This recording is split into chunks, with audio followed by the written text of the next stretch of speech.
Hi, in this video I am going to discuss about Joule-Kelvin effect. What is the Joule-Kelvin effect? చూద్దాం. When a gas under a constant high pressure is passed through a porous plug to a region of constant low pressure, there will be a change in its temperature. So దీన్ని మనం ఏమంటారంటే joule kelvin effect అంటారు. దీన్ని ట్రోట్లింగ్ process అంటారు. అంటే ఏంటంటే మనకి గ్యాస్ని హై ప్రెషర్ ఉన్న గ్యాస్ని ఫోరస్ ప్లగ్ నుంచి పాస్ చేసినప్పుడు ఎక్కడికి అంటే లో ప్రెషర్ రీజియన్కి పాస్ చేస్తారు.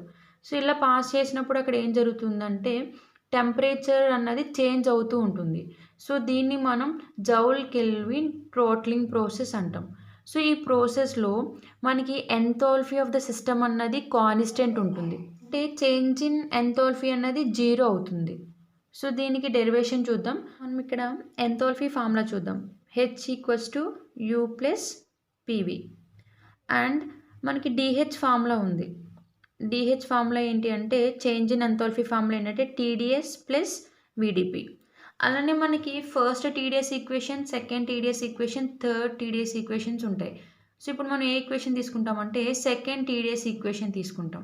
ఏంటి ఫార్ములా అంటే TdS = Cp dt - T × dV/dt of P dP.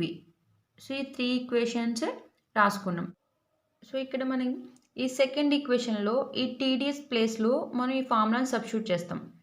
So ఇప్పుడు మనకి ఫార్ములా ఏమొస్తుందంటే DH = Cp dt - T dV/dt of P dP + VdP. So ఇది మనకి equation number 4.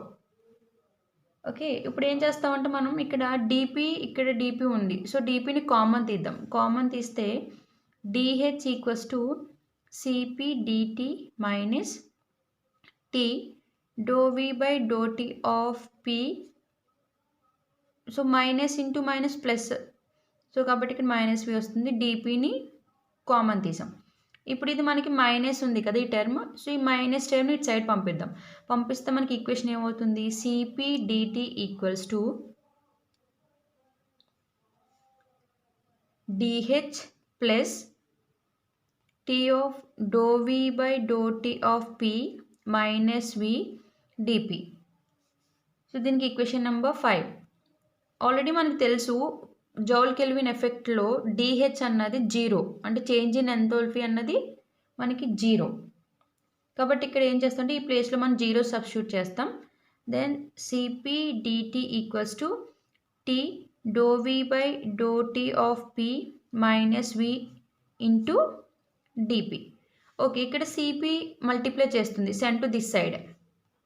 dt = 1/Cp × T dV/dt of P - V × dP. So this is the equation number 6. So ఇప్పుడు మనం ఇక్కడ ఏం చేస్తామంటే టెంపరేచర్కి, ప్రెజర్కి, హెచ్కి, సో ఈ మూడింటికి మనం ఒక రిలేషన్షిప్ రాస్తాం. ఎట్లా అంటే temperature as a function of P and H.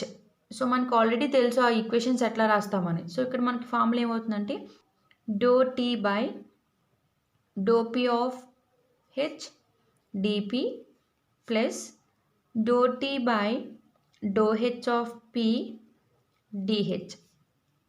So this is the equation. And ఇక్కడ DH అంటే మనకి 0 అని తెలుసు కాబట్టి ఇక్కడ 0 సబ్స్టిట్యూట్ చేస్తే మనకి ఏ టర్మ్ వస్తుంది? dt = ∂T/∂P of H dP వస్తుంది. So this is the equation number 7. ఇప్పుడు మనం ఏం చేస్తాం? ఈ ఈక్వేషన్ నెంబర్ 6లో ఈ dt దగ్గర ఇది సబ్స్టిట్యూట్ చేస్తాం.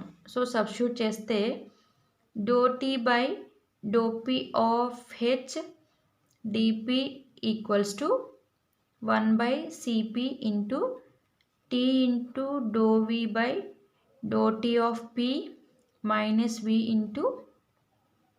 dP. సో ఇటువైపు dP క్యాన్సిల్ అవుతుంది.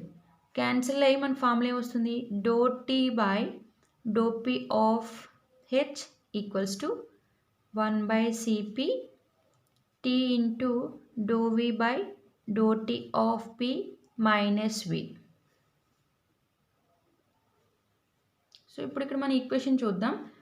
ఇదేంటి మనకి డో టీ, ఇక్కడ డో పీ, అంటే the ratio of change of temperature of A gas to change of pressure. ఇక్కడ మనకి ఆఫ్ హెచ్ ఉంది కాబట్టి అంటే ఏంటంటే మనకి ఇది కాన్స్టెంట్.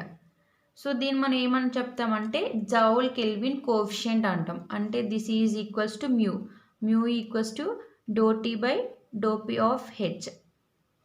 సో మనం ఈ ప్లేస్లో మ్యూని సబ్స్టిట్యూట్ చేస్తాం. Mu equals to 1 by Cp into T dou V by dou T of P minus V.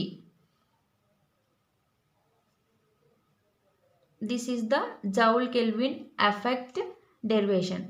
In that 2 cases ఉంటాయి. ఇంకా మనకి ఐడియల్ గ్యాస్ ఒకటి, వాన్ డెర్ వాల్స్ ఈక్వేషన్ ఒకటి.